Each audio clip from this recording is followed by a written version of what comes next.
Carousel as a town was strangely accommodating. Every set came with lodgings of some kind. Some were better than others, but it was quite funny to watch as Sydney's father grabbed 4 cots from the basement. Her stepmom gathered nice linens for us to sleep with. They gave us big comfortable pillows and set us up around the house with our own little accommodations. Maybe the Martins' home actually was stocked like a hotel back in their world, but I suspected that was a Carousel thing.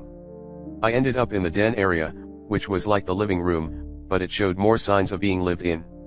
Antoine and Kimberly were allowed to sleep in the guest room, which was hilarious given Sydney had told her parents that we were her fellow high school students. Her parents just went along with it, not noticing any of the oddness of letting strangers sleep in your house all morning and into the afternoon. I had given my sleeping trope to Antoine, so it took me a while to actually fall unconscious. I was awoken 5 or 6 hours later by a kid around 12 playing video games on the television in the den. He noticed I was awake soon enough. "You slept forever," the kid said. "You were asleep when I left for school." He was still wearing his backpack as he played what appeared to be some other universe's version of a NES. "Sorry about that. What time is it?" I asked. 2:30, he said. "We got out of school early so we could help set up for the centennial, but I didn't sign up for anything." I could see he was an NPC, level 3. His name was Taylor Martin. "What are you playing?" I asked. "Beast of the Dark," he replied. No further explanation was offered. I remembered being a kid and being wholly captivated by video games and movies. Heck, even as an adult. I got up from the cot and did my best to fold the blanket I had been given. After I had accomplished a passable effort, I went to leave the den and took one last look at Taylor. He had no idea what kind of world he was in.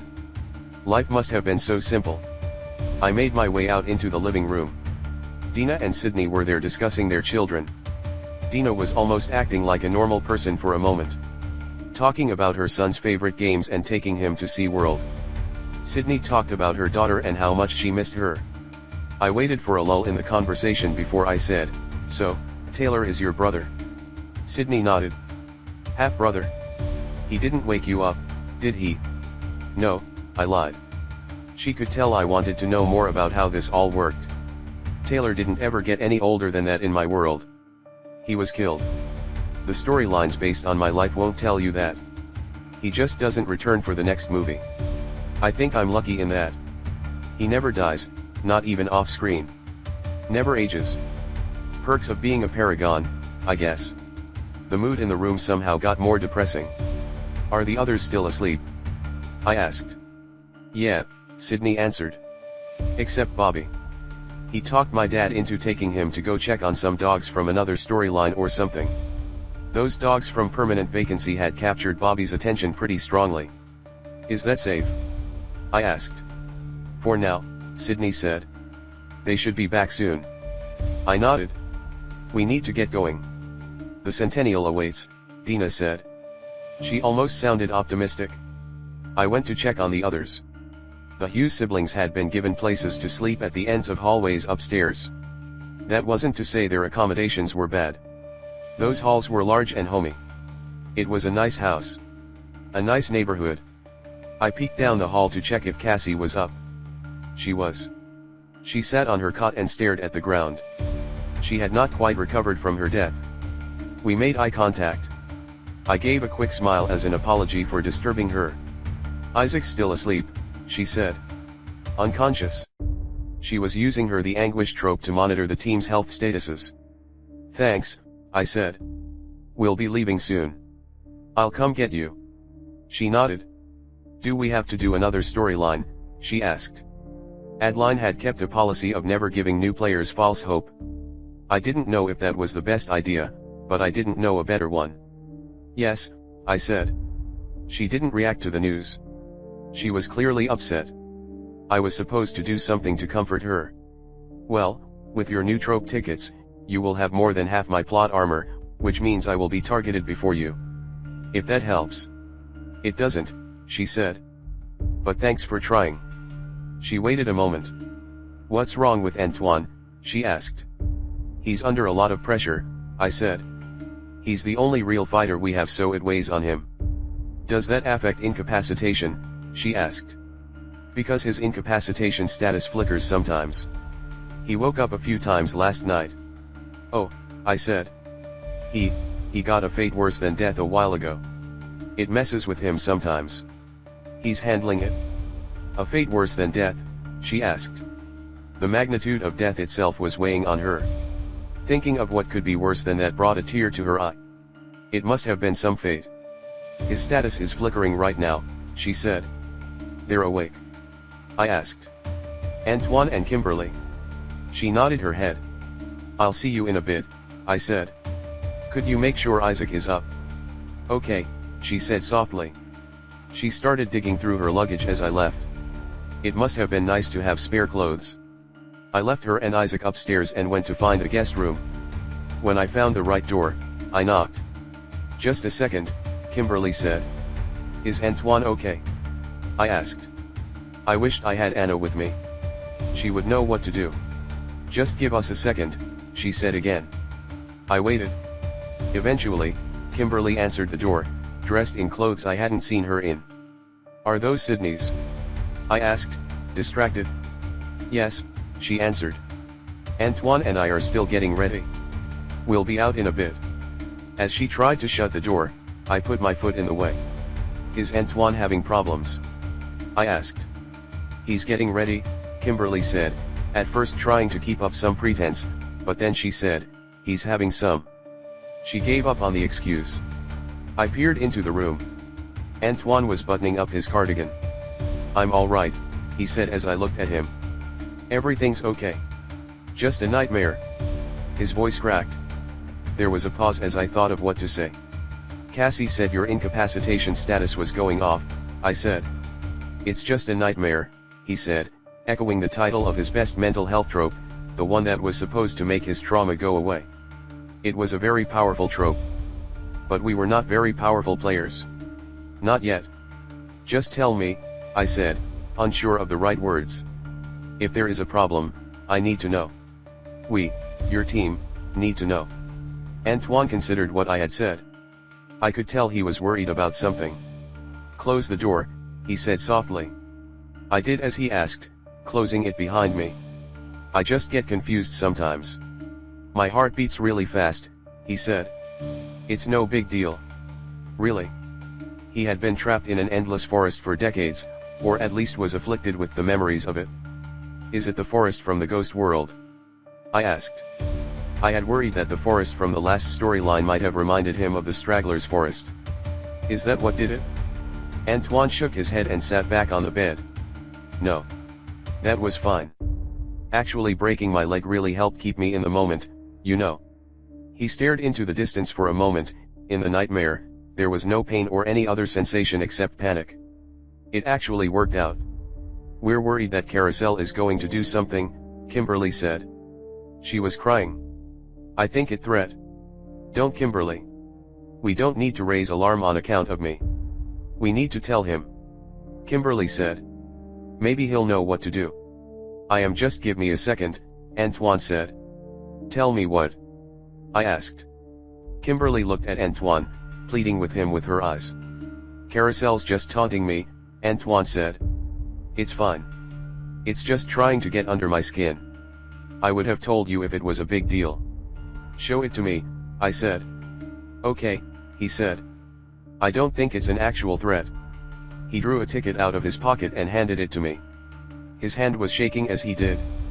I grabbed it and read. Play it cool. Type, perk/healing. Archetype, athlete. Aspect, stud. Stat used, moxie. Even under the crushing weight of a horror movie, some characters never break. Maybe some people really are just that tough. Maybe. With this trope equipped, the player's fear and mental trauma can be suppressed simply by acting like it doesn't exist. This trope will not heal such issues permanently, but at least while in a storyline, and especially on screen, you'll be cool, calm, and collected. The audience will think you're a badass. Until you can't fake it anymore. When it all becomes too much. When they realize exactly how far gone you actually are, will they still trust you? What will happen to everyone then? When they find out the truth? Oh, damn, I said. What truth is this referring to? Carousel was needling him over his mental scars. The insider should have picked a better way to show us secret lore. It's not a big deal, he said. I just get nightmares. That's all.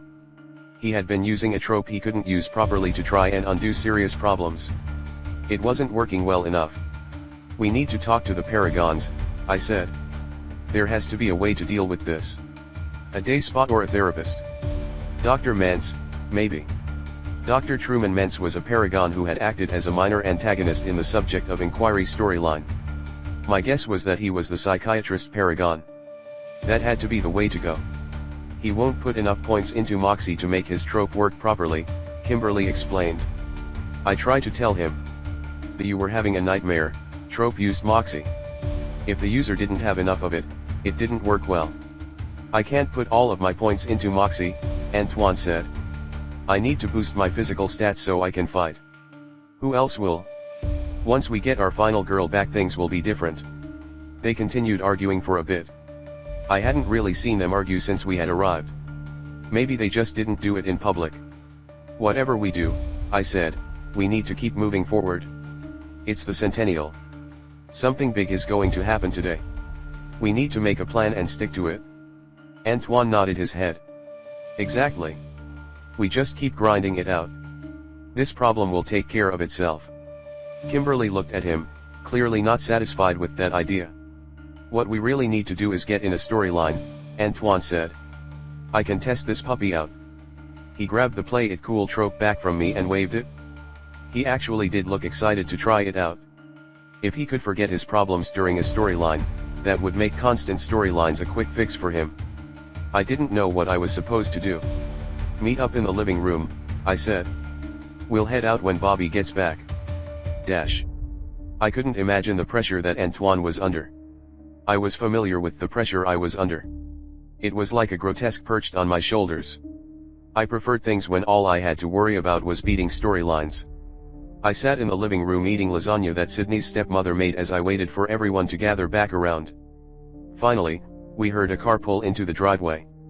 Bobby was back. We all went outside to meet him. I half expected Bobby's dogs to pile out of the car, but they didn't.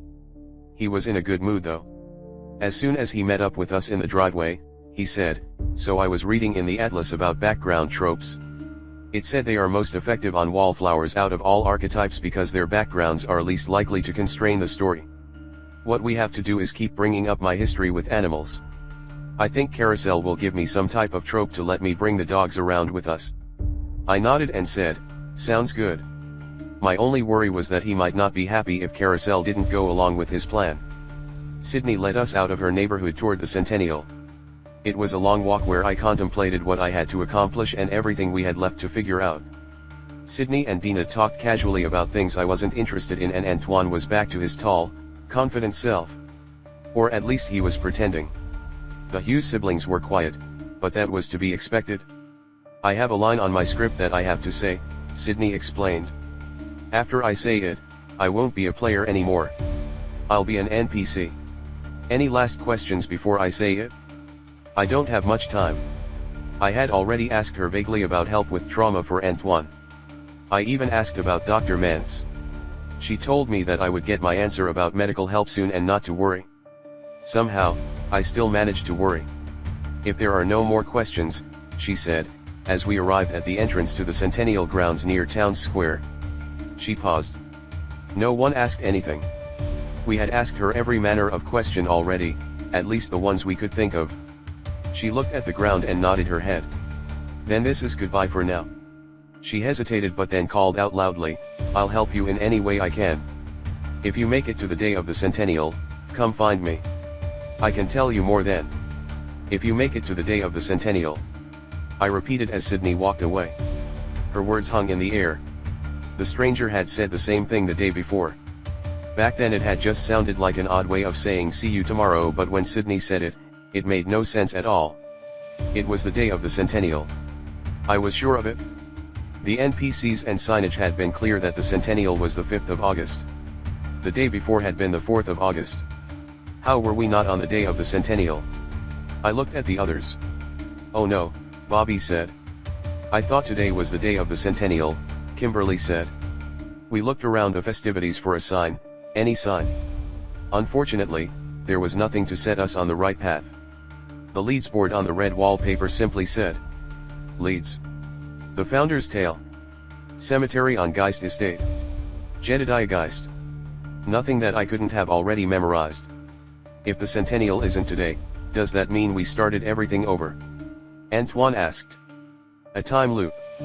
Isaac asked. Like Groundhog's Day. I was glad there was someone around to pick up my slack on movie references. Maybe we didn't do the storyline right, Bobby suggested. We didn't need to speculate. Let's retrace our steps from yesterday just to be sure, I said. If it was a time loop, that wasn't the worst news. That would mean time was on our side. Possibly. We quickly walked into the crowds of people enjoying the rides and booths that had already been set up. Like the day before, many booths had not yet been opened because it wasn't the official start of the centennial yet. We were headed to the history displays that the local junior high had put up. Wait, Dina said. Her eyes were on a swivel. The mayor is over there. I followed her gaze and saw that the mayor of Carousel was walking on the same street he had been on when we had seen him the day before. His plot armor is back to 3, I said. We watched as he spoke with his assistants about something passionately, how he greeted passers-by. We need to check on the time capsule, Antoine said. That's the best way to be sure. The old one was dug up yesterday. If everything is happening over again, then the hole won't be dug yet. I agreed mostly. If we go over there we risk triggering that cutscene where they dig it up again. Before we could make a decision, we were accosted by a familiar nondescript face. How did you get to Carousel? The stranger screamed at us from across the clearing we were standing in. Nice to see he was alive. I turned to see him as he closed in, the same intense look in his eye I remembered. As he approached, I could have sworn there was a glint in his eye as he watched our reactions. Wait, he said. You were here before. I've seen you before. You're not that new. When did you get here? He really managed to sound unhinged in a way that made me feel like I might have been the crazy one. Yesterday, I said. You spoke to us. I did, he asked. He turned around and thought for a moment. How many days has that happened? Just the one, I said.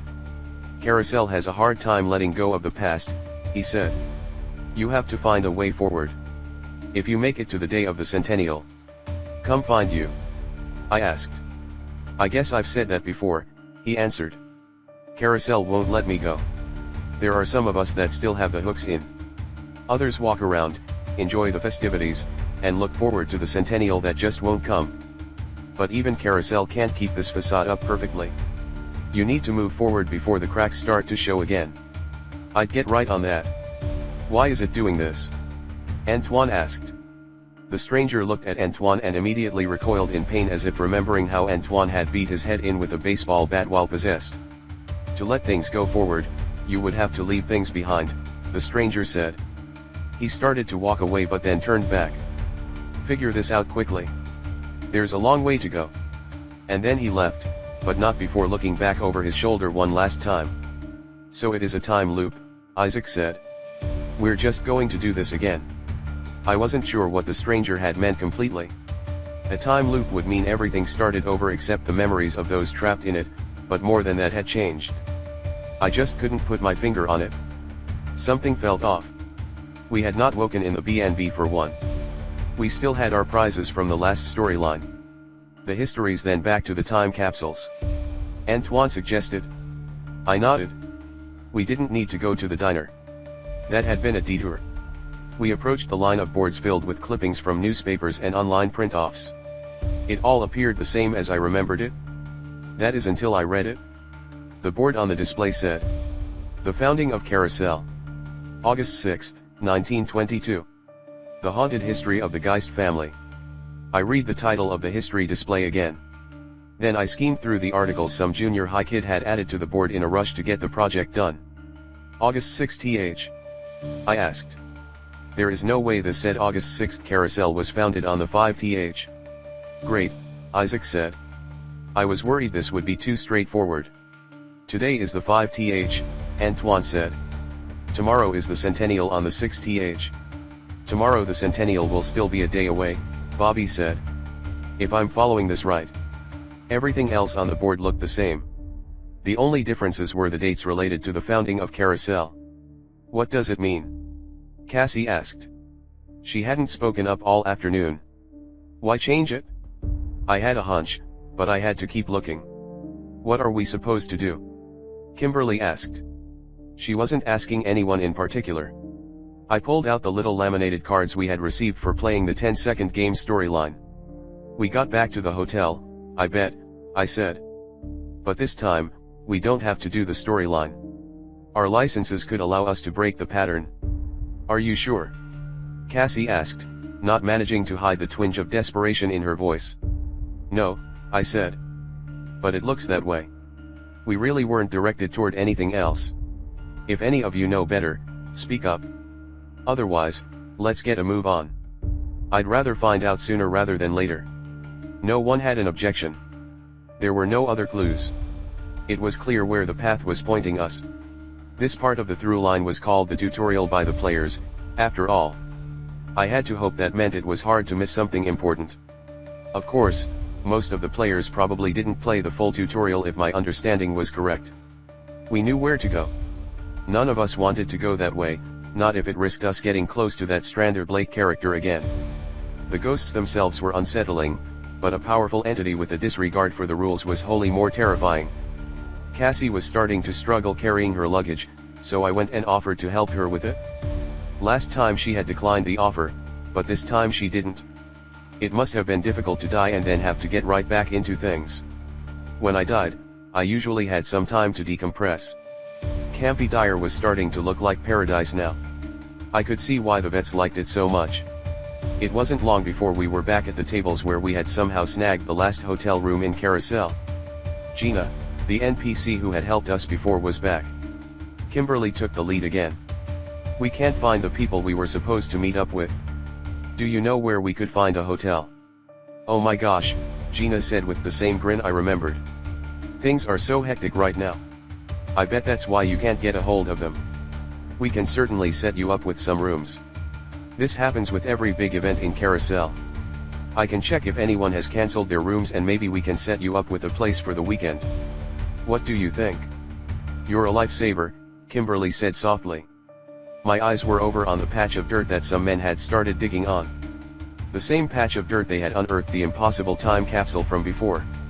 The new time capsule was set out next to it. The mayor and his entourage were all getting into place.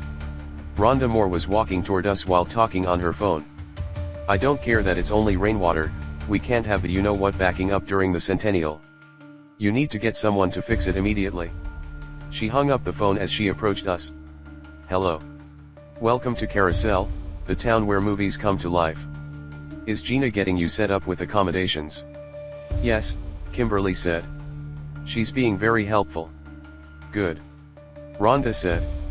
Do you see that over there? That's the Centennial time capsule. We're burying it tomorrow. Be sure to come check that out. You should go check it out now, Gina joined in. It'll be a moment before I get your room all booked up.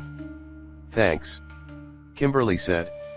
We all made our way across the square knowing what we would find there. Carousel Centennial Capsule 100 Years of Fun. Buried August 6, 2022. Do not open for 100 years. Carousel loves families. It was set to be buried tomorrow. The mayor made his way over and gave his spiel. I see you are admiring our new tradition. Mayor Gray said enthusiastically as we walked up. Well, she goes into the ground soon, never to be seen again for 100 years. Isn't that exciting? He presented the letter he intended to drop in. By the time you leave, you will be a believer in my vision for this place. It will be a place of prosperity, of happiness, of reconciliation between what has been and what can be. Do you know who said that? Silas Durkin, I answered. That's right, the mayor yelled as if I had solved world hunger. Most attribute the quote to Bartholomew Geist, but in truth, Silas Durkin was every bit the visionary as Geist. He just wasn't as skilled at marketing himself. You know the town's mascot, Silas the Mechanical Showman, is named after him, don't you? I didn't know that, I said. The conversation would have continued further, but then, as had happened before, the men digging the hole for the time capsule had clanged their shovels against something metal. They dug it out and the mayor wiped off the dirt. Carousel's time capsule. 100 years of thrills, here's to 100 more. Do not open until August 6, 2092. Buried August 6, 1992, during Carousel's centennial celebration. This time, I wanted to see inside, except I couldn't. Rhonda Moore, once again, had used one of her team leader tropes to encourage us to stay back and watch. The script wasn't going to let us see inside that easily. We had to watch the debate about opening it again. Everything happened word for word. Constance argued it was a prank. Kitty Lincoln thought it was filled with anthrax or explosives. The back and forth. And then Madame Celia returned and gave her speech to the mayor, who was just as rattled as before. You will open the capsule. That's what I have to say. Whether it is now, tomorrow, or the next day, or 30 more years from now, you will open it. When you do, you will figure out what message the past has for us. The voices of the dead can be louder than the living here in Carousel. When they choose to speak, you will hear them. There is no use delaying what will happen. There is even less use ignoring what already did. That was all it took to convince the poor little NPC mayor to open the time capsule. His plot armor jumped back up the 50. He locked it back up. Have this brought to my offices, the ones at the clock tower. We should get the hole covered with a tarp so we can bury the proper time capsule tomorrow as planned. Can someone remind me of when it is supposed to rain again? 2 days from now, Rhonda answered quickly. They all dispersed. The cogs were turning. I was starting to see how the beginning of the through line worked. The town was a world left waiting for something to happen. As if to drive home the point further, something did happen. A woman's scream sounded in the distance. Everyone looked back toward the festivities. The woman wasn't being attacked or harmed. She was going into labor. A nurse, the same nurse we had seen at the hospital's booth the day before, was escorting the pregnant woman toward a nearby parking lot. It could have been nothing. Maybe we had been here too late to see that happen the day before, but I didn't think so. It was an obvious clue meant to drive home what had been going on in Carousel within the story of the through line. Every day, people would get up and go through their lives as if it were the day before the centennial. The schools had a half day. Families would come to ride the rides and play the games that had already been set up. Time didn't stay still though. People had babies, got injuries, lived, and died. The entire cast changed out except for the Paragons and, if Sydney's situation was common, their families. The people of Carousel's lives moved forward with the date, all except for the part Carousel cared about. The story we were meant to follow. This wasn't a time loop. It was a continuity loop. The story wouldn't move forward until someone moved it.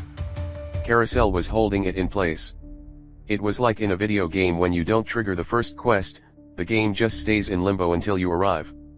Even if 30 years pass, the game is ready for you to start the plot. Something was supposed to happen the day before the centennial. Something we were meant to have a part in. I didn't know what. But not everything was caught on this eternal treadmill. The weather, for instance, was not affected. Yesterday, the forecast said it was 3 days until a rainstorm arrived. Today, it was only 2 days. Rhonda Moore had been scripted to inform us that the sewers under the town were in need of repair. It was all coming together. It would soon fall apart. Back to the resort we went. We were all anxious about finding the spirits of the dead there, but it was clear that we were meant to return to Jed Geist's old home, now the largest, fanciest hotel suite I had ever been in. Since we had triggered the time capsule scene earlier this time, there was no need to enlist a paragon to guide us to our hotel room. It was still light enough outside. The scene with the front desk clerk at the resort played out similarly but without Bobby's involvement. It turned out that Bobby's recast trope had some staying power because she asked him why he was at work that day. Apparently, his character had weekends off. The stranger didn't approach us. The mirrors weren't covered in the suite. Everything looked normal. I could smell fresh paint from the repairs that had been done. It was strange for a reality-altering entity like Carousel to use NPCs for something like fixing windows and sheetrock, but it apparently did. To be fair, there were plenty of building materials on the premises due to the ongoing construction in the rest of the resort. None of the others found this as interesting as I did. They were just relieved to not be running a storyline at night. But we have to be doing something, I protested. The rain and clogged sewers were as close to a ticking clock as we could get. We had 2 days.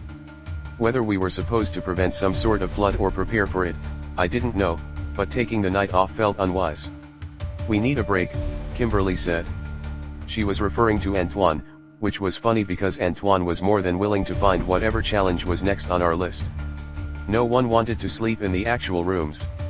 The 10-second game was safe enough, but still, it would be hard to sleep while it was going on. We pulled the mattresses into the living room and spread out the furniture. All of the bedroom doors were closed tight. Still, tension remained, especially among the newbies. "You think this is rattling?" Antoine said. Back at Camp Dyer, there was this clearly haunted cabin out by the lake. It was covered in police tape and the windows were shuttered. The little kids at the camp would act all sweet and ask to play tetherball or whatever, but eventually they always tried to get you to go in the cabin. Creepy little kids. They talked about Camp Dyer like it was full of fond memories. They told stories about the vets, both funny and scary. We never would have spoken so highly of it when we were there. Dina and I were the only ones not going along. We were hunting for clues. We knew we had been sent to this particular suite for a reason. This building had been the property of a member of the Geist family. That was a little too much of a coincidence to let pass. We didn't know how the suite played into things, but we knew that some of Jed Geist's junk was still being used to decorate the place after it got purchased by the resort. Within the storyline we had just played, Sydney's character had been trying to communicate with Jed Geist's ghost. That was a blinking neon sign telling us that we should attempt that too. She had the obvious advantage. Her outsider's perspective trope was perfect for finding something out of place, but in the end, it wasn't something out of place that we needed. We were in the storage room where we had found the stranger lurking during the storyline.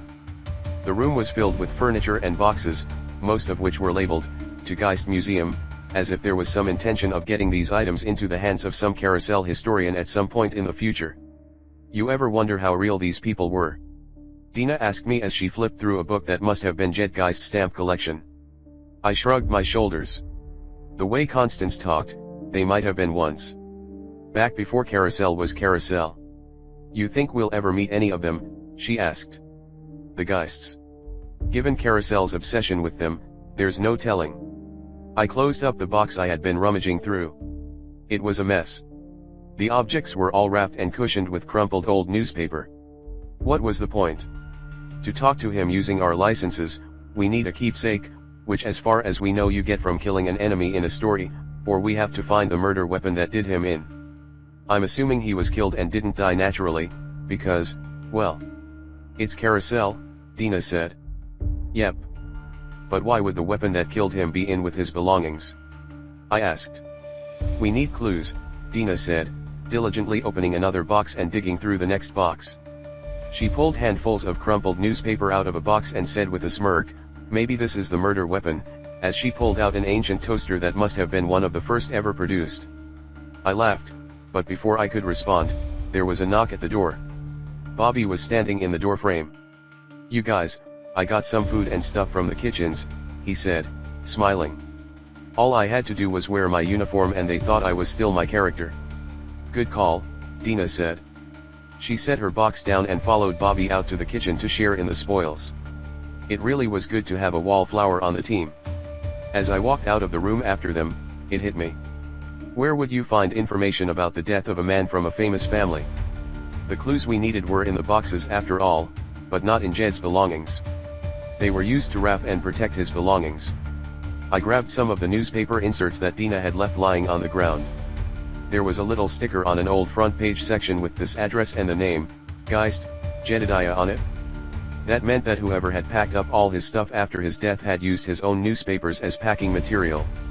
He must have had a newspaper subscription that kept running after his death, causing them to pile up. If that was true, then an article reporting on his death could be somewhere in all of the mess. I took the copy of the Carousel Gazette with me into the living room to show my discovery to the others. When I got there, I realized very quickly that food wasn't the only thing Bobby had taken from the resort. Everyone was gathered around the coffee table where Reply the Departed had once been set up. The table was covered in many bottles of alcohol now. Looking around, they had clearly been into them already. Back at Camp Dyer, that had been a common salve to Carousel's various afflictions as well. Everyone had a plate full of chicken wings and a red plastic cup filled with off-brand soda and spirits. And they looked happy to be doing something other than trying to survive. Isaac must have been a bit of a partier back in the real world because he had already built up a collection of half a dozen empty bottles in front of him. Antoine wasn't far behind. So that was going to be what kind of night we were having. Luckily the others hadn't partaken as wholeheartedly. "What did you find?" Dina asked when she saw me holding the newspaper. "I think I know where the clues are," I said. I showed her the sticker and gave her my theory about how the newspapers used to fill the old boxes were likely from the days and weeks after Jedgeist's death. Antoine was still with us enough to realize the importance of what I had figured out. He said, "Guess we need more newspaper." And he was right. We spent the next few hours collecting every scrap of newspaper from the boxes in the storage room. Kimberly divided them up among all of us except Isaac, who had drunk more than Antoine but didn't have the tolerance to handle it. "A local swimmer is missing after being sucked through a crack in the bottom of the city pool," Cassie read aloud. Something like that had happened before if my memory of the newspaper clippings on the history board was correct. "It must have been Jedgeist," Isaac said sloppily. "Case closed. We need that swimming pool." Food poisoning at a noodle bar in downtown Carousel. November 1992, Bobby read. "We need those noodles," Isaac said. The search continued. "You know, this would have been really good information for Constance to tell us." Being the Carousel historian and all, Antoine said. Constance had plenty of chances to talk about Jedgeist. We had asked enough, but our questions had been too broad. If she was allowed to tell us, she must have needed specific questions. Or maybe we should have chosen Chief Willis, Dina said, holding up a newspaper for Kimberly to read. "Final Geist found slain," Kimberly read. "Marring tomorrow's anniversary festivities, the last known heir to the Geist legacy was found dead this morning in his North Carousel home. Police are currently investigating all leads. While the cause of death has not yet been determined, the death has been ruled a homicide." She squinted her eyes at the article. Continues on page 813. "Look at the picture. It's that Willis guy. There's something in his hand." Kimberly passed the article around so we could take a look at it. The future Chief Willis was only an officer in this photo. He was holding something long and thin that had an evidence tag hanging from it, whatever it was. The photo was too grainy to make out exactly. At first glance, I thought it was a riding crop, but that would be a silly murder weapon.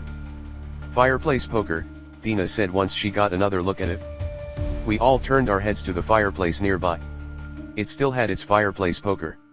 "What do you want to bet that there is a fireplace tool set in that storage room that is missing a poker?" Dina continued. "It didn't take long to find. There was a set of 5 tools for the fireplace in one of the boxes. The poker was missing. The poker, so cliché. If he had been killed by the tiny shovel I'd be impressed," Isaac said from his chair. "You guys catch the day he died?" I asked. "It was the day before Carousel's anniversary." "Every day is the day before the anniversary," Antoine reminded me. "Maybe this is the reason for that," I suggested. We continued searching through the newspaper for a while longer, but then it was time to get some sleep. Not that that's the first thing we did. They wanted to talk first. Their lips were loosened by the booze and the thrill of discovery. Cassie told us about their brother. Isaac sat glumly trying not to throw up. "When our parents died," she said, "he took care of us. He was older. Barely out of med school, but still, he took in 2 teenagers. Do you think that's why Carousel wanted us? Because we had no one left to look for us?" No one answered that. We could all explain why we were ideal victims. My family was dead. Bobby just had Jeanette and they weren't close to their relatives. Dina had driven off everyone who cared about her, and Antoine was already on a rocky foundation with his parents. "My parents must be worried sick," Kimberly said. It didn't sound like she was bragging, but she clearly was certainly an outlier, as were Anna and Camden who both had parents and siblings who would miss them. If Carousel could take Chris without anyone doing anything, it could take anyone, Antoine said. He was a superstar before he left. My parents devoted their lives to getting him into the NFL. He even had a manager already. If he can disappear, anyone can. That was something I had never pushed Antoine on. He was the only one of us who really knew what it looked like for Carousel to kidnap a loved one. Cassie and Isaac said that their brother just got a job at some hospital. They didn't know anything was up. Chris, however, had all kinds of loose ends. But Antoine didn't want to talk about how Chris had been taken by Carousel without anyone knowing something was up. He rolled over on his mattress and checked out mentally once the conversation started. I didn't have much to contribute. All I left behind was student loans. I tried talking about strategies involving our new tropes, but no one wanted to talk about that. I went and grabbed some of the now cold chicken wings and sat up watching everyone. My sleep pattern was off. How could anyone rest at a time like this? But none of them really slept. That was made clear when the clock on the wall struck 3 a.m. and nothing happened. We knew we weren't in a storyline. We knew that. But still, the fear that 3 a.m. would come and the 10-second game would start again was on all of our minds. Everyone cheered. Then, we finally got to sleep. That was the first night in a while that I was able to use my instant sleeping trope all to myself. That was fortunate, as every noise in the suite jolted me awake with thoughts of ghouls and ghosts. I woke up early and sat around in one of the chairs in the living room, planning what I thought was going to be a very important meeting. I needed to rally everyone toward figuring out what we were supposed to do next. It was clear that we needed to find the weapon used to murder Jedediah Geist. It was unclear at that time how we were meant to go about it. The continuity loop that we were stuck in revolved around the town square and the Centennial. Trying to solve a murder in the middle of that felt very busy. Somehow, Bobby had beaten me to consciousness and was already in the kitchen, making multiple loaves of toast to be eaten with jam that he had taken from the kitchens.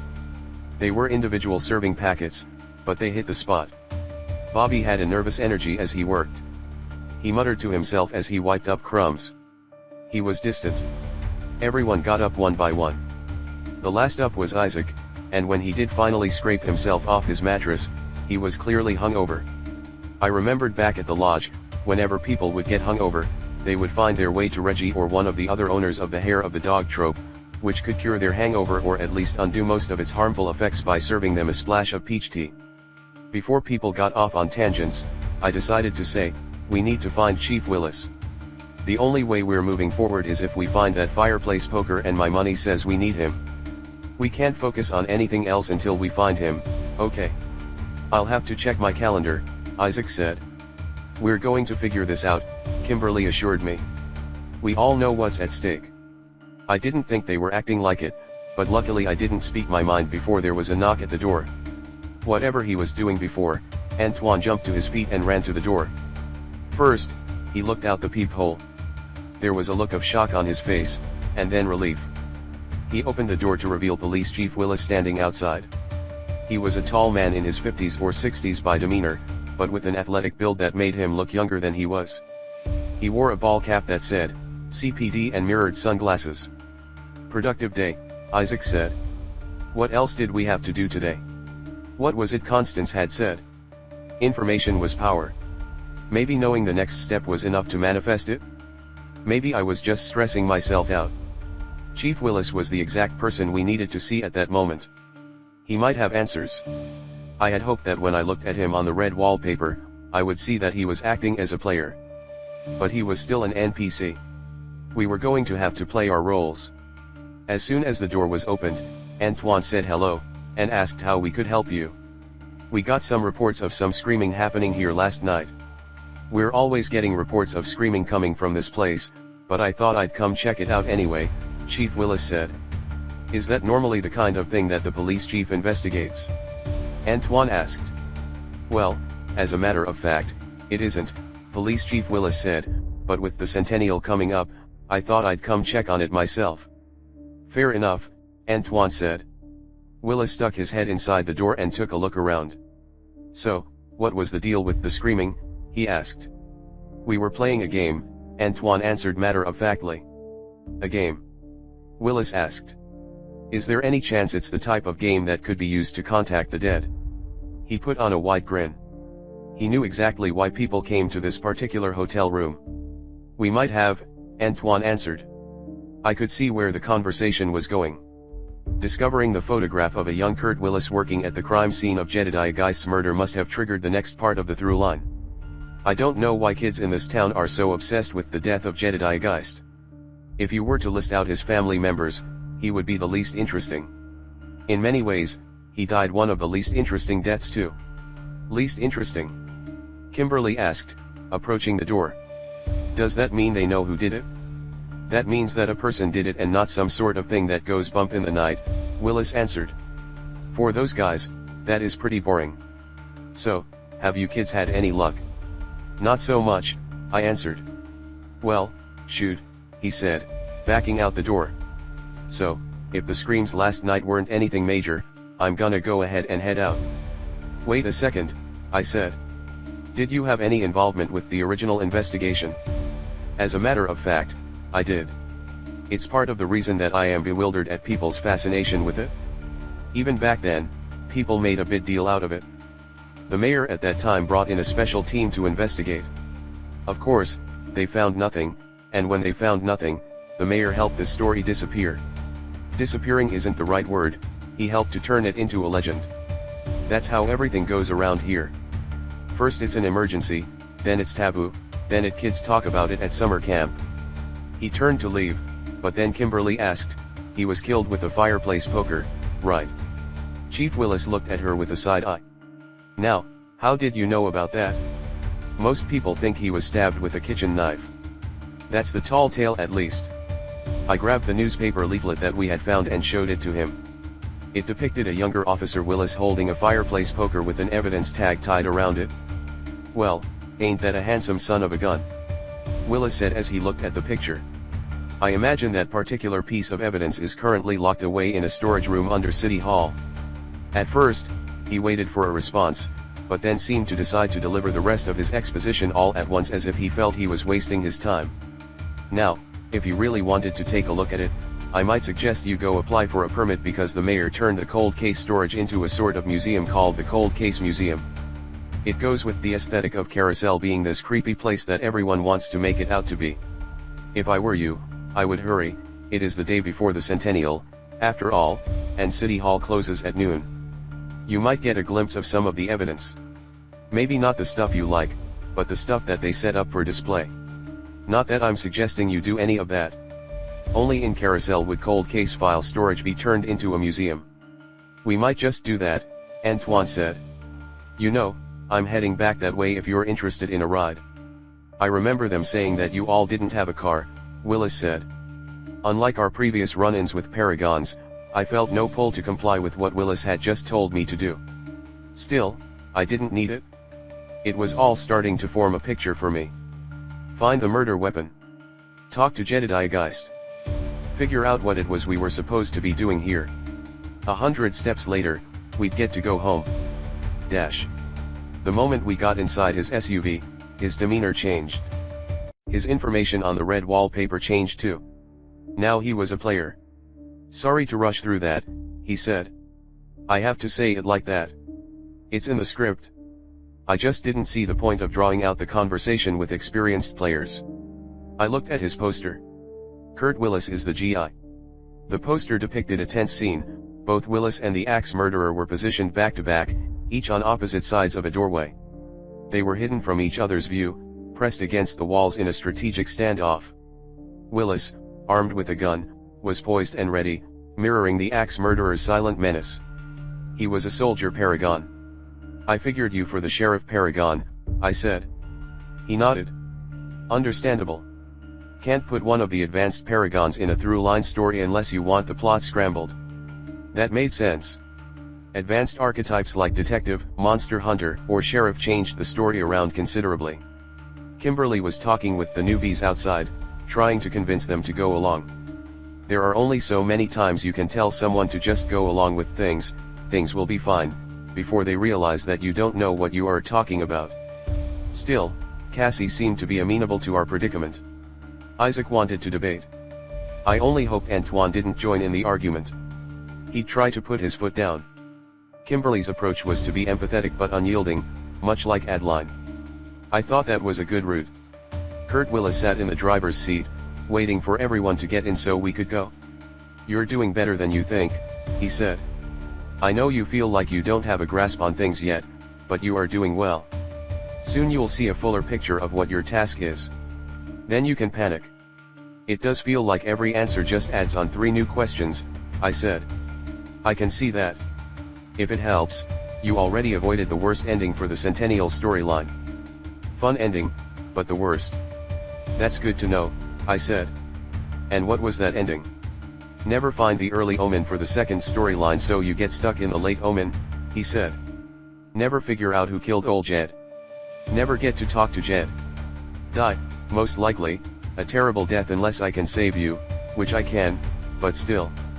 Not a good ending for the new players. So that's where we're going? I asked. To an Omen.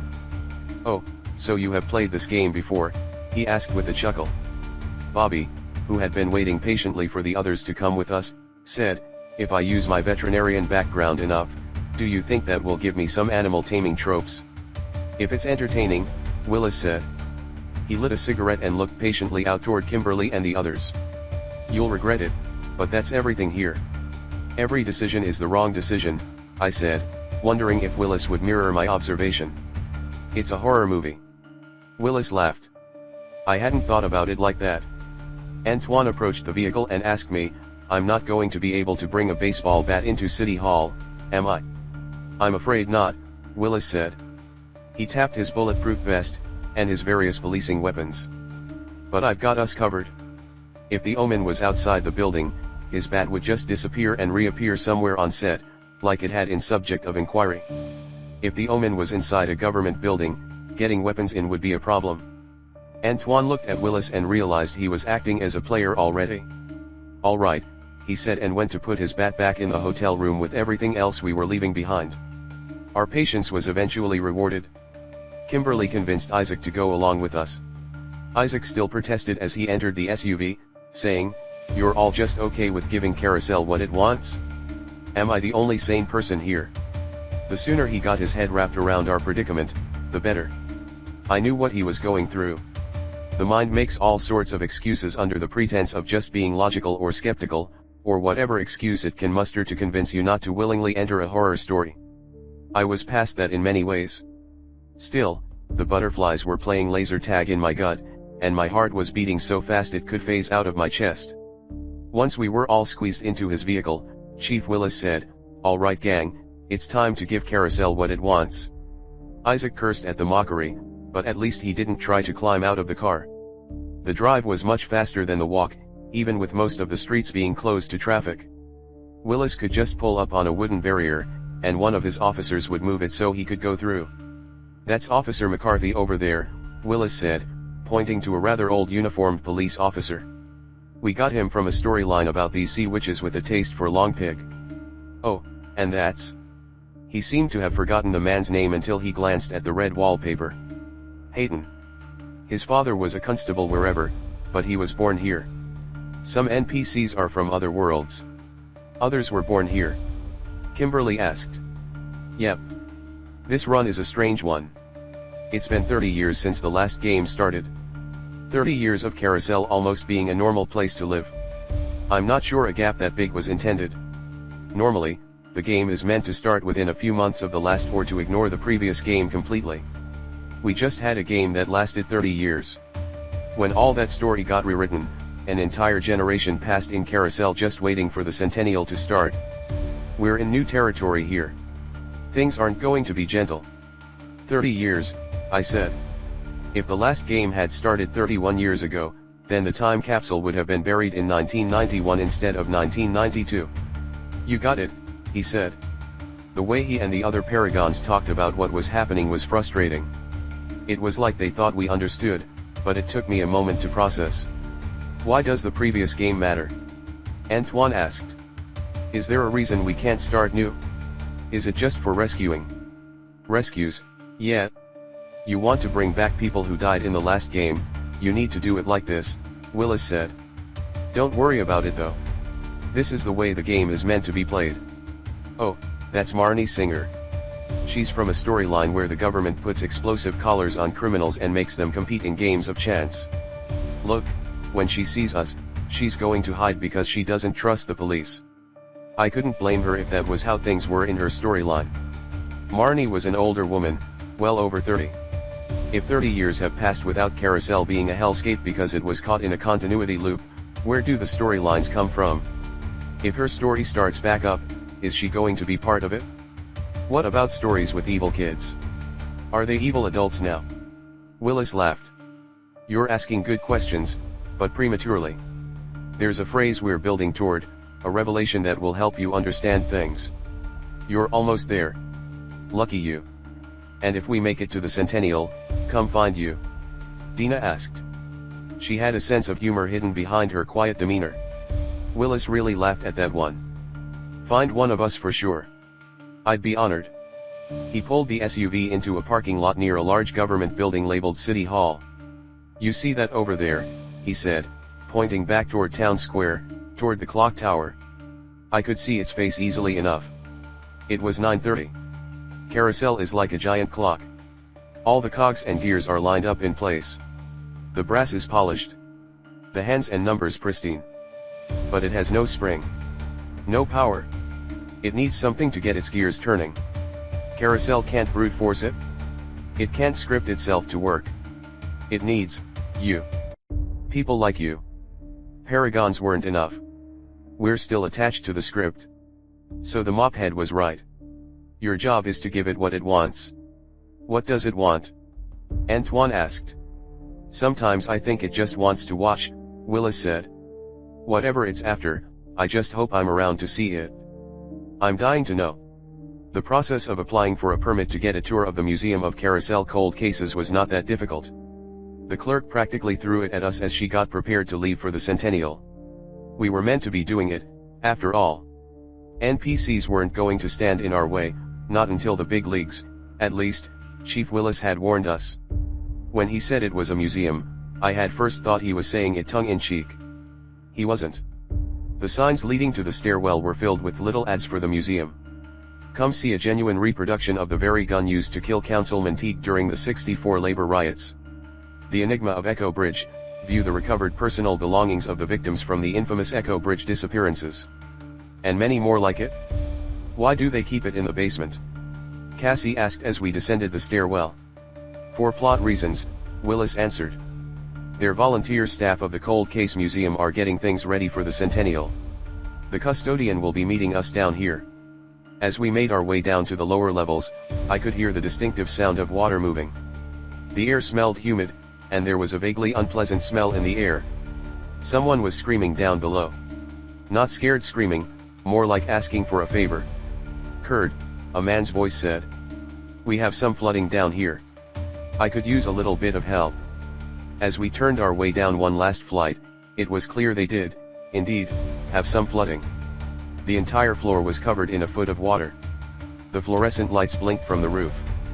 This is an omen, I said as calmly as I could muster. Like they needed me to know that. It sure is, Willis said. Now get your tropes ready. Once the first toe goes in, it triggers the whole thing, and this one is one you need to be ready for. I'll cover first blood, in a manner of speaking. You lot draw straws for second. Player. Plot armor. Metal. Moxie. Hustle.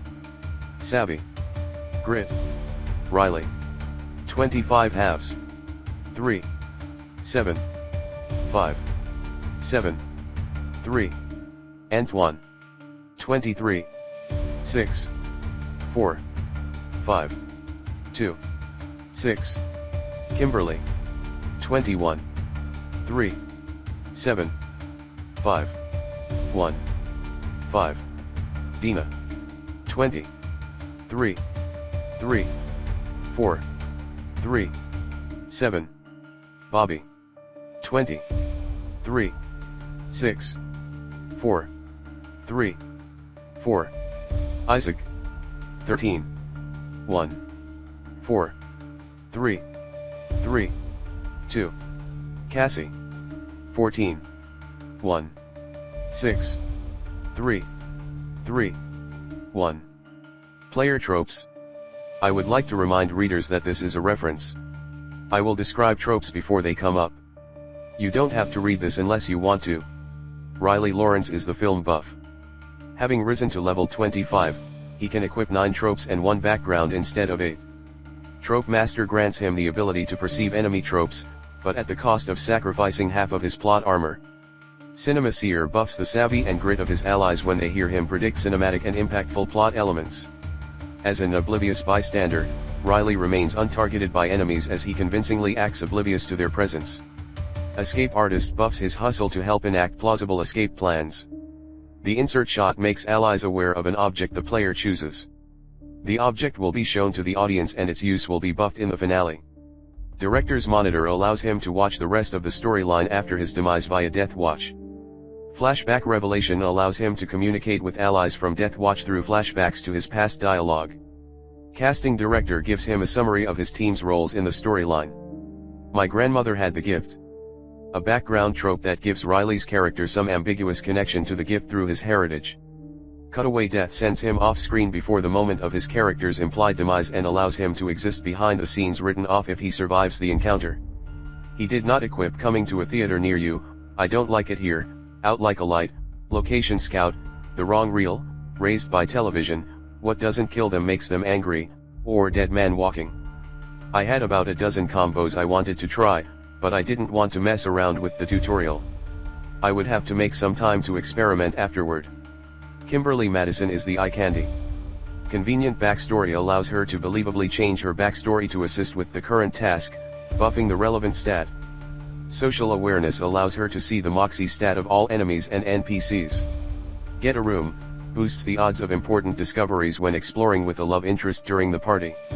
A hopeless plea forces the captor to explicitly deny her release when she asks to be released. Pregnancy Reveal buffs her grit when she pretends that she is pregnant and buffs the father's medal if she dies. When in Rome buffs her grit until rebirth if her performance matches the tone of the movie. Does Anyone Have a Scrunchie allows her to shift Moxie's points into another stat by putting her hair up. Carousel Academy Awards buffs her Moxie based on the quality of her performance in the previous storyline. She did not equip Ellipses, Looks Don't Last, Typecast, Breaking the Veil of Silence, The Woman in Mourning, or That's What I Said. Antoine Stone is the athlete. His You Were Having a Nightmare trope allows him to repress or heal mental trauma. He is not strong enough to use its plot resetting powers yet. Jim Rat buffs Metal and Hustle by revealing athletic backstory. Its part of the uniform gives him higher metal when attacking with sports equipment. Just Walk It Off heals the hobbled status by walking. Knight in Shining Armor buffs his metal and grit when defending a love interest. Time Out allows him to go off-screen during a fight, reducing enemy aggression. Brandishing a weapon is like a security blanket, buffing his grit and soothing his and his allies' fear. Reload After Cut allows him to go off-screen by reloading his gun. He did not equip Swing Away, Off the Bench, Everyone Loves a Winner, The Playbook, A Race Against Time, Coyote in a Trap, or Bad Luck Magnet. He also didn't use Play It Cool because he worried that Carousel was planning something nefarious by giving it to him. Dina Kino is the outsider. Guarded personality resists all inside abilities. An outsider's perspective alerts her to new, out of place, or unusual information. Better Late Than Never buffs Metal and Hustle if she waits until the finale to assist allies on screen against the enemy. A Haunted Past, a background trope that gives her character some past trauma that haunts her and gives her access to various tropes. Encouragement from Beyond soothes her when stressed, scared, or in pain and may provide useful information. Outside Looking In grants her the ability to discern ideal spots to linger and observe events without actively participating in the narrative. They Fell Off allows her to quickly get out of handcuffs and similar restraints. She can leave physical or mental messages in the story that her allies can detect when in the location she left them with Pen Palestine. Light Fingers buffs the player's attempts at stealing items from the set. She did not equip You Don't Know Me, but Dark Secret, or They Ruined the Shot. Bobby Gill is the Wallflower. Background noise allows him to get background information from NPCs when off-screen. The Good Samaritan buffs his metal and grit for helping allies in a crisis if they have not met on screen and are strangers. Last-minute casting recasts him as an NPC that is moderately involved in the plot. The selection is seemingly random. He will get some limited background information for the character and some access to the NPC script. From humble beginnings to buffs the player's stats 30% in the party, then but buffs them 15% in Rebirth, the finale, and the final battle, resulting in a net 15% buff by the end of the story. Craft Services are the real heroes, ensures that there is edible food and water on set somewhere during the storyline. My only role is exposition gives him some useful information to be relayed on screen but takes it away if he starts to bore the audience. Actually, I'm a veterinarian changes his character's background to being an animal doctor and allows certain tropes to be equipped. If you can't see it, it won't bleed allows him to temporarily mend wounds by covering them from the audience's view. Remember me, allows him to promote his character to main cast by pretending to know them and introducing himself. He did not equip the hidden infection, the wisdom of crowds, or Annette's lunch. Cassie Hughes is the psychic. The anguish lets her see her allies' health stats from anywhere and lets her take some of their pain by feeling it herself. This can reduce their overall injuries. We are not abandoned. Can keep her allies' spirits high by weaving a narrative of some higher power in control. When done well, this trope can heal incapacitation, certain forms of spiritual infection, and even buff grit. Reflective jump scare allows her to get a glimpse of the enemy when she looks in a mirror, giving her some small insight into what is in store. Foreboding signs gives her insight into who will be attacked next and how in character, allowing her to prepare for what is to come. Isaac Hughes is the comedian. If he's still cracking jokes. Allows the player to reduce or eliminate injuries by using humor the next time he is on screen before the audience know how injured he is. Works on allies situationally.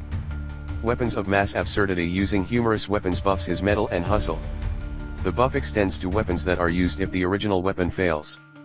Blood loss delirium gives the player a pleasant drunken stupor when they have major blood loss and provides cover for antics. Gallows humor allows him to ease mental pain with dark humor after a tragedy. Police Chief Kurt Willis is the GI. I'll buy you some time buffs him greatly in all stats when he sacrifices himself to allow his allies to escape. If used during first or second blood, he is guaranteed to be the blood sacrifice. Pack Mule allows him to carry the weapons a soldier might carry on his person. Buffs grit. Till the job is done allows him to survive an apparent death and return in the finale, but he may only use 2 tropes during the finale and his injuries remain. Provisional command upon taking control of a situation, allows him to temporarily buff allies by commanding them around. With his impending demise, he can buff one ally permanently. We stood before the flooded waters. Police Chief Willis was giving us last-minute instructions. Hope you know how to shoot a gun, he said. Listen to everything I say, or I might shoot you myself. He had other generic military catchphrases that he spouted off too, but I got the sense that he was just trying to get a reaction from us. Most of you have been through plenty of storylines by now so you'll know the way they work, he said. This one is part of the through line though. Keep your eyes and ears open because there is information in the storyline that is true or at least true outside of the game. Most of it is only true in the original storyline, or not true at all, but some part of it is true. You mean canon? I asked. No, I left my cannon in the car, he said with a wink. Might wish I hadn't later. I looked at the water. Cold-Blooded Things was the title. My I don't like it here, trope had said it was a high difficulty. Location Scout wasn't too useful outside of storylines, and I didn't want to waste a ticket slot to use it in the storyline even though I had just unlocked a new slot by getting to 25 PA. I would have to be satisfied with what it could tell me. The storyline involved sewers, several different types, the basement at City Hall, Hallowed Heart Hospital, and Town Square. That's all I knew for sure. I got my tropes all set. My goal was to use my oblivious bystander strategy in combination with cutaway death to try to stay in the game as long as possible. No time like the present, Chief Willis said. I'll go first and come back to get you. He walked into the ankle-deep water and disappeared from our view down below. He was acting as a player, so when he took his first step into the water, he triggered the omen. The needle on the plot cycle clicked from omen to choice to party. It didn't take long for him to turn around and come back toward us. I could hear him walking through the water. The thing was when he returned, he wasn't Police Chief Willis. He was Officer Willis. He had even changed clothes into a standard police uniform. All right, he said, if you insist on coming now's the time. Sorry about the flooding, we can't control the weather. Unless of course, you want to turn back. There's no reason we have to put up with the charade any longer. We're coming, Kimberly said confidently as she walked down into the water. The rest of us followed. What became immediately apparent was that the Cold Case Museum was not a museum anymore, not in this storyline at least. Like the library or the hospital or the university, the Cold Case Museum was a collection of omens, I realized. We had asked for the omen related to Jedgeist's death, and that is what we had gotten. I theorized if we had asked about any other case, we would have come downstairs, and it wouldn't have been flooded. We would have to visit the museum some other time when it was, well, a museum instead of a flooded storeroom filled with cardboard boxes and ticked-off police officers. They managed to get the power on right as we came down. The room was huge and filled with shelves covered in white boxes. Bobby, of course, disappeared before the rest of us had even gotten off the stairs. "What did you say was going on?" a man named Detective Jeff Swanson on the red wallpaper asked. "Task Force," Officer Willis said. "Mayor handpicked them so that they could work on the old Jedgeist case. I took note of everything I was hearing. My friends and I were part of a task force, apparently.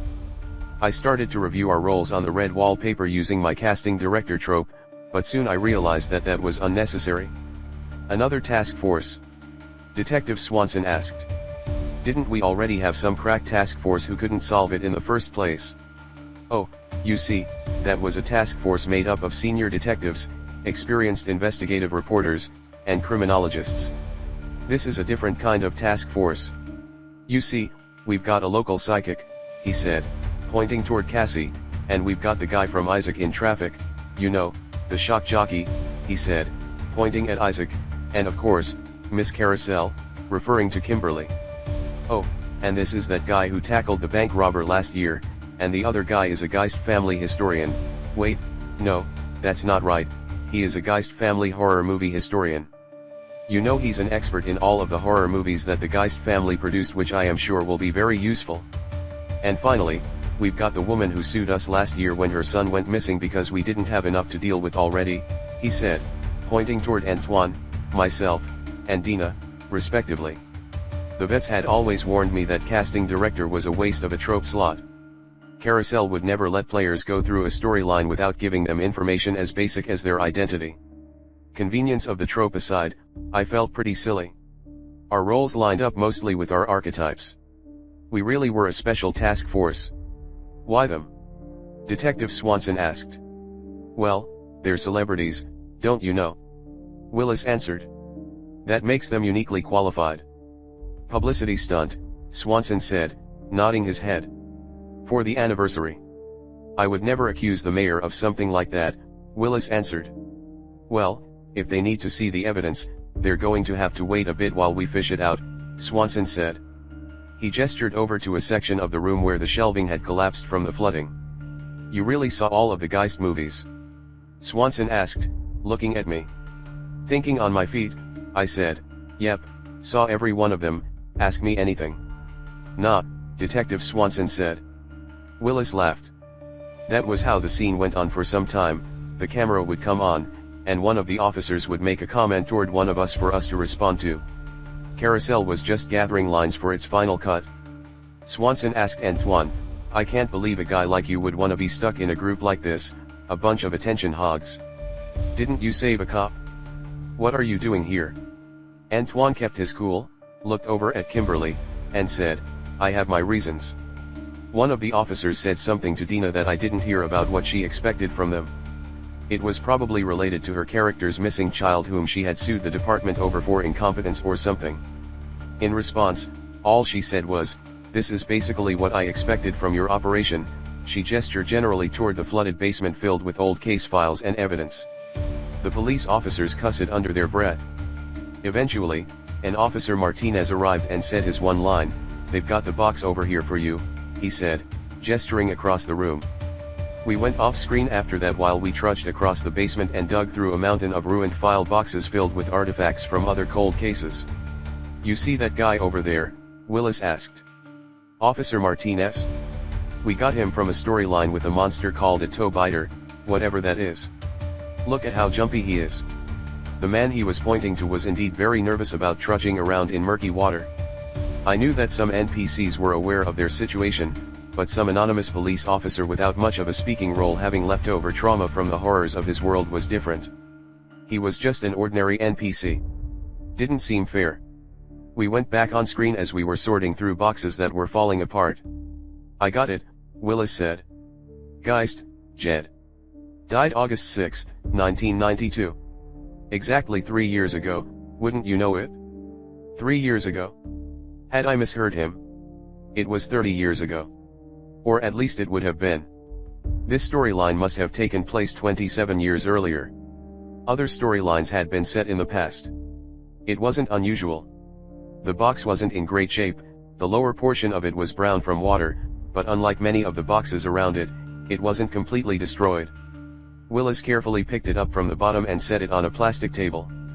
"All right," Willis said, "the mayor has made clear that you are to see and examine the contents in this box. However, we will be watching to make sure that you do not take anything. You are not police officers, you are not on this case officially. If it were up to me, you wouldn't even be here. Is that clear?" We all nodded. Willis lifted the lid off of the box and stared down into it. The box was barely large enough that the fire poker would have been able to fit in it diagonally. Even then, it might have to have been sticking out a little from under the lid. That is, if it had been there. "You said you were looking for the murder weapon specifically?" Willis asked. He didn't even have to search through the box to realize the weapon was missing. "Jeff," he said, talking to Detective Swanson. "It's on the inventory, but the murder weapon is not here." "Let me look at that," Swanson said, grabbing the clipboard with the inventory list out of Willis's hands. "Now that doesn't make any sense at all, I remember that being here." "I do too," Willis said. "I was the one that put it there. Is it possible it was taken away for additional testing? They already got fingerprints and blood analysis, what else is there?" The two men started to get hot under the collar, probably because they were being watched by a task force that they had spent the better part of 30 minutes making fun of. "Typical," Dina said.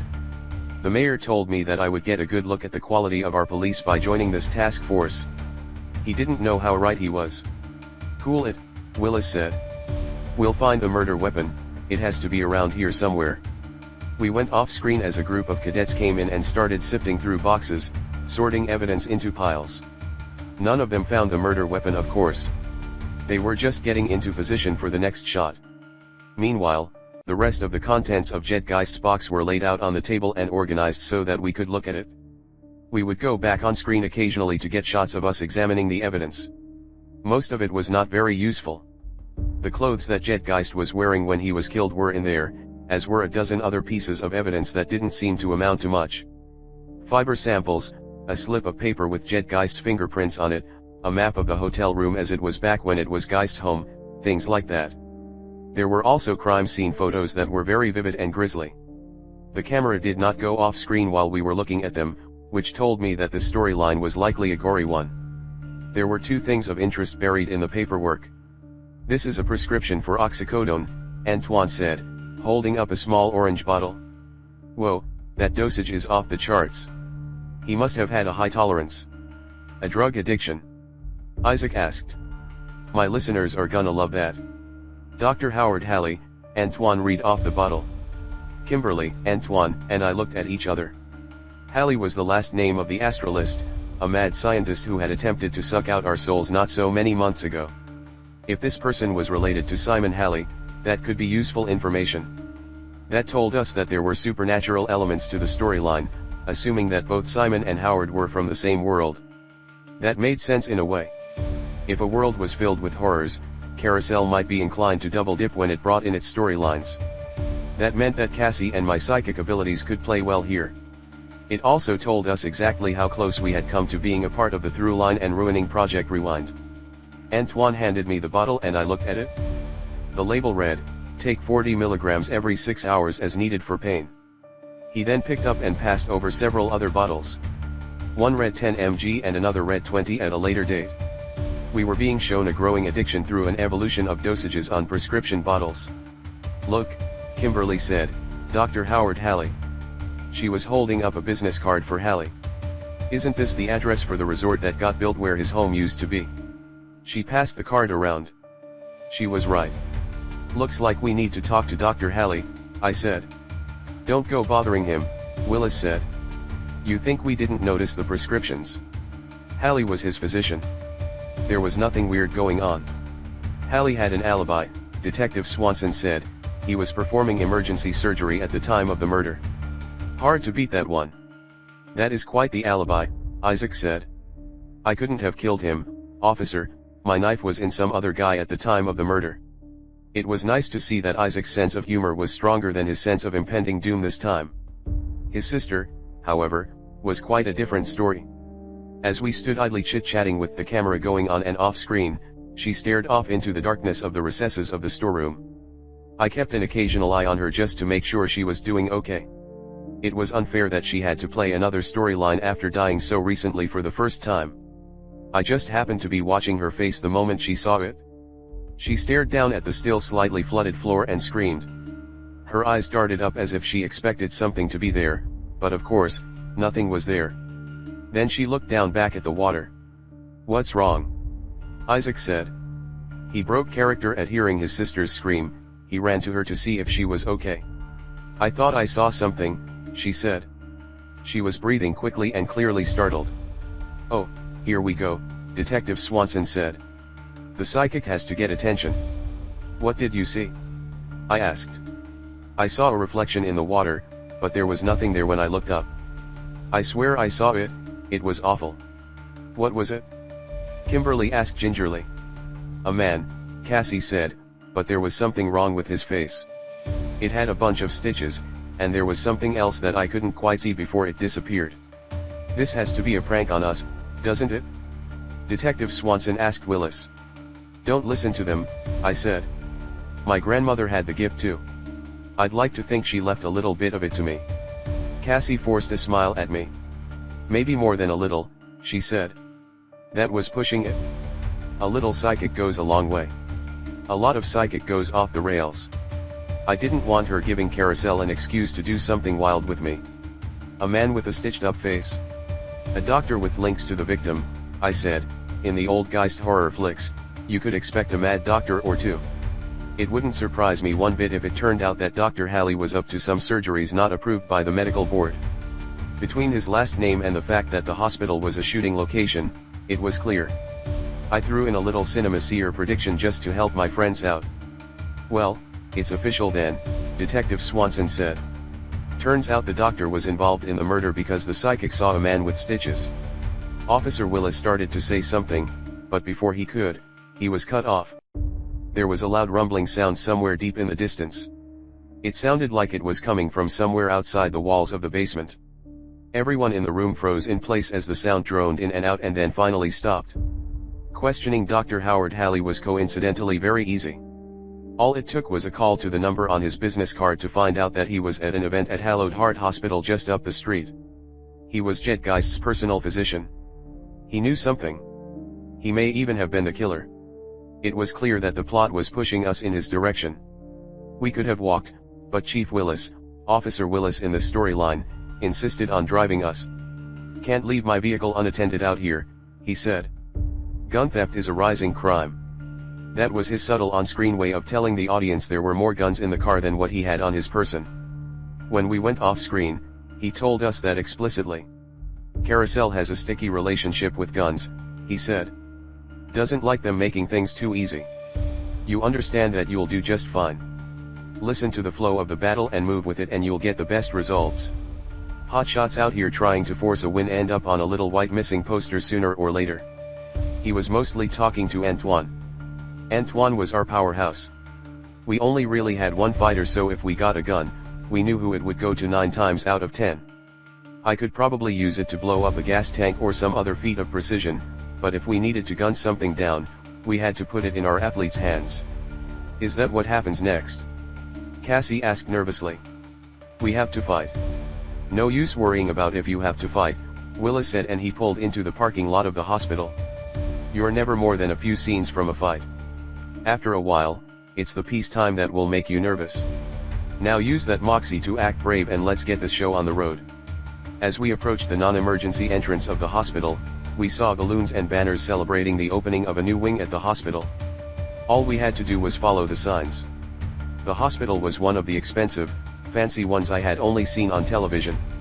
The banquet room we arrived at was on par with the ballroom at the mansion that had hosted the Pickled Wizard Masquerade.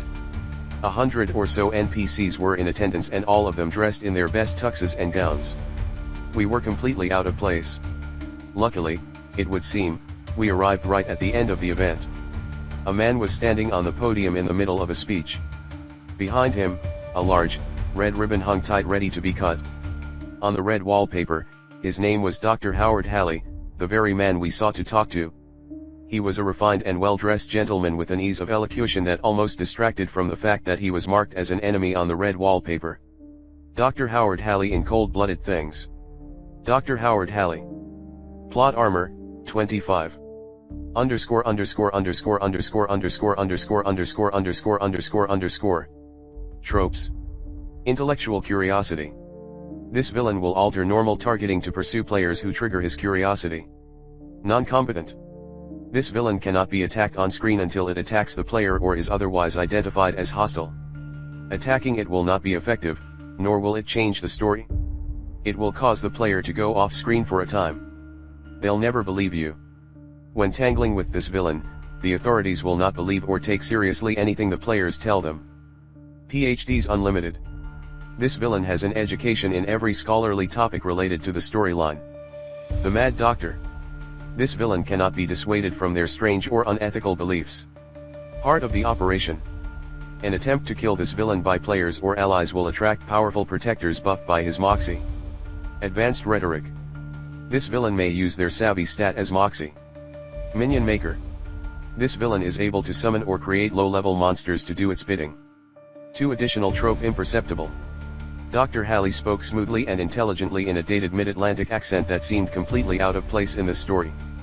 As we gather here on the eve of Carousel's centennial celebration, we are not just marking a milestone for our town, but also unveiling a beacon of hope with the inauguration of our new plastic surgery and reconstructive wing.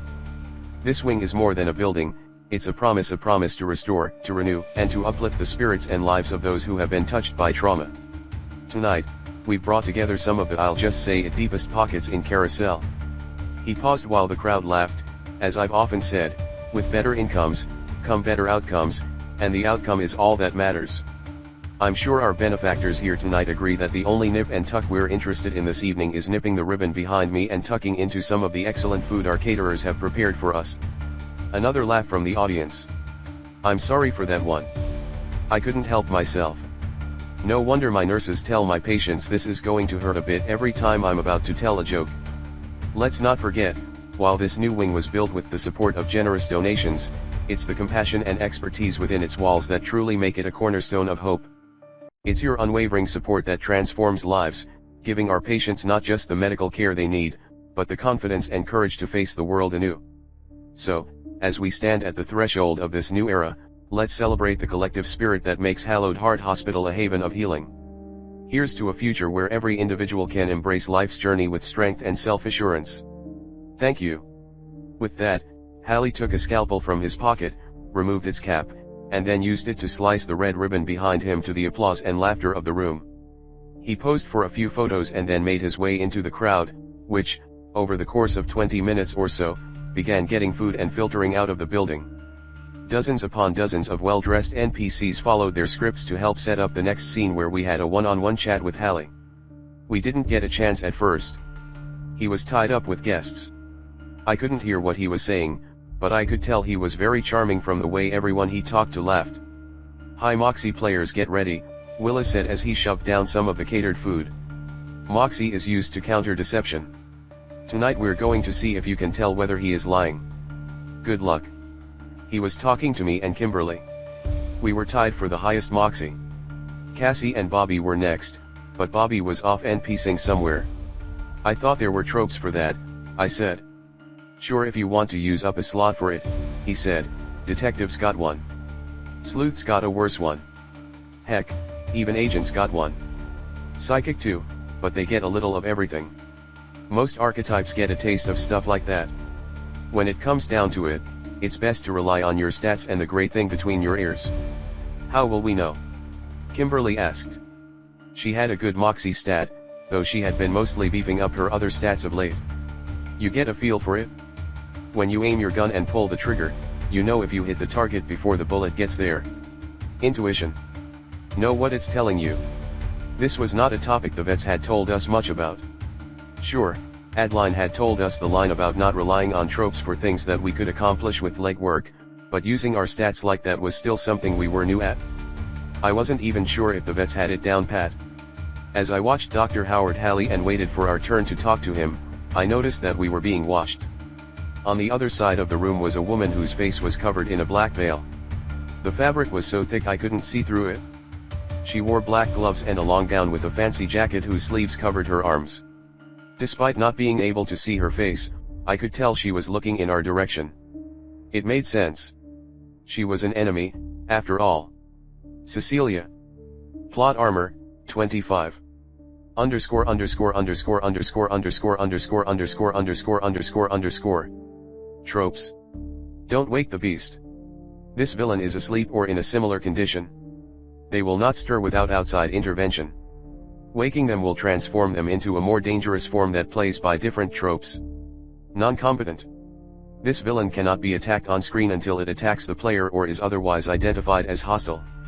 Attacking it will not be effective, nor will it change the story. It will cause the player to go off screen for a time. They'll never believe you. When tangling with this villain, the authorities will not believe or take seriously anything the players tell them. We had gone in and out of being on screen.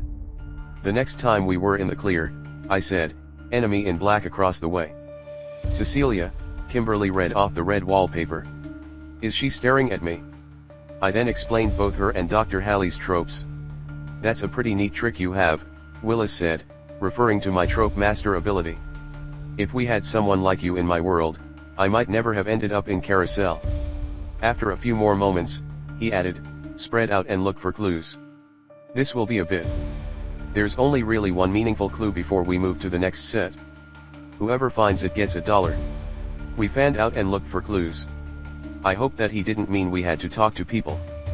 Finding one piece of information from someone in a room full of people felt impossible.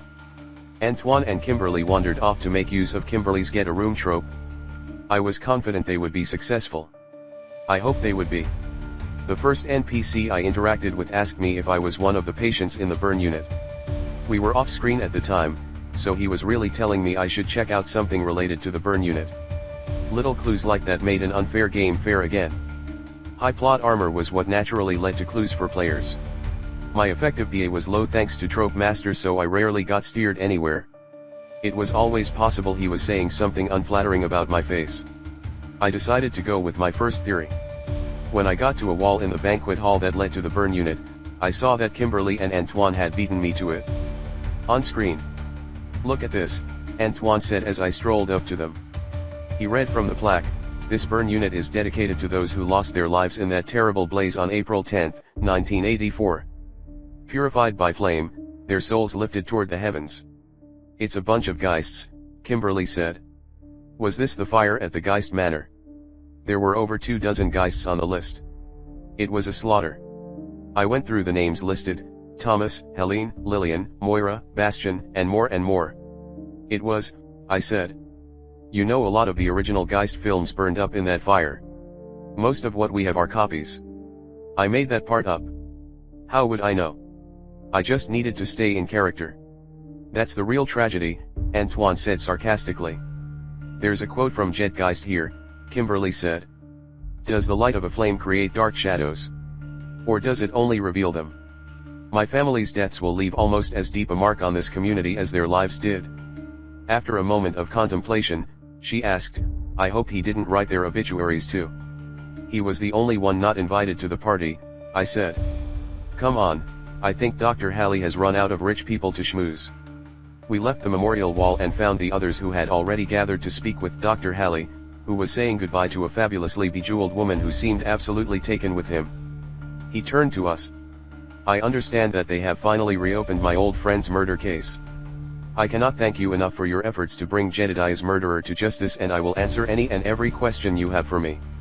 He looked each of us in the eye one at a time with a reassuring gaze and said with a warm smile, "Now ask me whatever it is you desire. I'm ready for anything." "Do you have any idea who might have wanted Jedediah Geist dead?" Antoine asked. He wasn't going to waste any time beating around the bush. Dr. Howard Halley smiled. "In fact, I do. His whole family bore one grudge or another, but as they all famously predeceased him, that might not be useful information to you. Then there were the townsfolk who developed a sort of superstition about the Geists and their fabulous wealth and good fortune. Those people are too many to name and too nameless to remember. You'll have to recall the animosity between the Geists and Geistnauts. Sure, nowadays we talk about the Geists like they are our founders and mascots, but when they were living, jealousy brewed in every pot. Did any of you grow up here? You must know. He looked at each of us. Of course, none of us had. I wanted to ask what had happened to the Geists. We had seen snippets, but there was much we did not know. The problem was, my character should know if he was a historian of the Geists. I wondered if there would be a problem if I decided to break character in a small way like that. Luckily, I didn't have to. How did all the Geists die out? Kimberly asked. I know a lot of them died in that fire at their manor. Hallie looked directly at her. Yes, Bartholomew and his sons were always building new mansions to live in. Most of them are still intact. It was strange that they never could find a place to settle down. Most of the final Geists were dispatched that day, just over a decade ago. Very sad. The ruins have been left just as they were when the fire went out. I'm sure a look over what remains would be an important stop on your crime-solving tour. But it is true, the Geists were known for their dying long before they were all dead, in odd and unfortunate ways. Some suspected a serial killer taking revenge on the bloodline. Others believed that unlimited wealth led to recklessness. I suppose the idea was that they died in strange ways because they weren't busy making a living. I couldn't say, myself. I was the family doctor. Most were in good health until they passed. Physical health, at least. Something weighty lay on their minds that I was not qualified nor interested to understand. It was the type of knowledge that led to an early grave, perhaps. It was another line about the Geists and their secrets. I tried aiming my beefy moxie stat at his dense speeches, but he spoke quickly and smoothly at an odd but soothing cadence. I couldn't tell what, if anything, he was lying about. Did you kill him? Dina asked. She must have been tired of his winding answers too. No. Even with a one-word answer, I had no idea if he was telling the truth. He was an elegant speaker with a finely tuned and artificial warmth that I had no idea how to interpret. I could tell he saw the whole conversation as a sort of game, but that didn't mean he was lying. It just meant he enjoyed the conversation. Jedediah was called the black sheep of the family. How does one go about getting a nickname like that in a family like the Geists? I asked. Hallie knew Jed. He might have some piece of information we needed. Hallie seemed to appreciate my question. Jedediah hated his family more than the townsfolk did. I'll never know why. He knew something about them, something that, well, I don't think is in the purview of your investigation. Truthfully, the only family members Geist cared about were his nieces and nephews. He liked to think them blameless, at least when they were young. I suppose the first odd thing about him was that he got a job. An actual job at that, not a vanity project funded by the Geist Largess. He was an accountant or something similarly unremarkable. I couldn't say. Bartholomew founded the college for his children to attend in hopes that they wouldn't leave him. If memory serves, Jedediah was the only one to graduate. The others decided to go play entrepreneur with their father's money. They opened restaurants and hotels, factories, and even skate parks. Not Jed. He didn't want their money. Strangely, I think that Jedediah was more like his father than any of his siblings. Similar personality. Similar interests. Despite this, it was his siblings that ran his father's businesses and productions after Bartholomew passed. Jedediah was content in his home on the other side of the hill, his back toward Carousel. He never left if he could avoid it in his golden years. He rented much of his property to a resort on the condition that they cater his meals and clean his home. I always wondered if he was hiding from something up there on that hill. Perhaps, he just couldn't face the town his father had built. So far, we had learned more about the Geist family than we had about the murder itself. That either meant we weren't asking the right questions or that the storyline was not a straightforward murder mystery. It might not have been a murder mystery at all. Perhaps the answer would be revealed without our efforts. This was the tutorial, after all. New players would hardly be interested in playing detective. There was an important part left to ask, even if we already knew the answer. Can you tell us what you were doing at the time of the murder? Antoine asked. We knew it was sometime in the early morning the day before the centennial. The actual date kept moving forward thanks to Carousel's trickery. I was performing emergency surgery, Hallie said. A man had impaled himself with the help of a tractor. I have provided my notes of the event to the previous investigators. We had read them. Assuming the documentation was correct, he was busy during the hours the medical examiner had estimated Jed's time of death. "Thank you for your time, Doctor," Officer Willis said. "I know that you are a busy man and I do appreciate your indulging us. I will always be available to help. I may have been Jed Geist's last friend in the world. I may also be one of the few who cheers when the truth is revealed. I think many prefer that this and the other Geist mysteries remain unsolved. The truth is finite. Its absence is full of possibilities." Hallie turned to leave and we went off screen. I noticed that he went to speak with Cecilia, the woman whose entire face was covered in a veil. "I can't tell," Kimberly said. "I didn't find any obvious lies." "Me neither," I said. "I was too distracted," Cassie admitted. "I couldn't help thinking about the needle ticking toward first blood." Kimberly went to comfort her. Isaac was frozen, no doubt watching the needle just as Cassie had been. "Finding lies gets easy as you go along," Willis said. "Knowing the truth when you hear it, though, that's always hard." Hallie stuck around talking to other guests. Willis kept us there. He was waiting for something. On screen. There was yelling in the distance, a storm of it. I would have thought it was a crowd of people, but as it moved to the banquet hall, it turned out to just be one woman who was pulling her way past two large security personnel. "Please someone talk to me," she screamed. "Someone, please. Just let me talk to someone in charge." NPCs at the party who were administrators of the hospital all worked in unison to calm the remaining guests. "This is a hospital," one man said, "you have to expect things like this." The woman, whose name was Donna on the red wallpaper, said, "No one will answer my questions. I need to talk to someone in charge." She was extremely distressed. Her hair was pinned up tightly except for a few flyaway clumps. She wore a brown pea coat and jeans. She had a piece of paper in her hands. As she drew close, I realized exactly what it was. A missing poster. It looked just like the ones posted for deceased players. The only thing that stood out about it was that unlike all of those we had seen on the boards near the diner, this one did not have a dead player on it. It was Bobby. His face was plastered on it along with his name and other details. "Please," she yelled, "my husband is missing. I know he's here. I just need to talk to someone." Officer Willis picked his time to shine. He strutted up to the woman and the security guards and said, "I'll take it from here, fellas. Thanks for all of your help." "Thanks, officer," one of the hospital administrators said. "No," Willis said, "thank you." He turned to Donna. "Ma'am, you mind following me? We can't have you causing a disturbance at a hospital. You have to listen to me." Donna protested, but she complied. "I'll listen. I'll be all ears. Just follow me," Willis said. She did follow him. He guided her back over to us. He stopped just close enough that we could hear everything. "Just talk to me," Willis said. "You don't have to raise your voice. I'm listening." "My husband Bobby Gill," she said, pointing to the picture. "He's a veterinarian. We live in southern Carousel. 3 months ago, he was in a car wreck late at night. When the police arrived, he wasn't in the car. There was a lot of blood though. A witness said he was taken away in an ambulance, but the hospital said that he was never dropped off, except I know he was." She was crying intensely. It got so bad she had to stop and collect herself. "Have you checked with other hospitals?" Willis asked. "Of course," she said.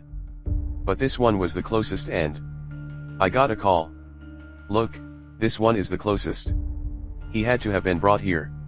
There are other cases just like mine. It's a pattern." "The hospital called you?"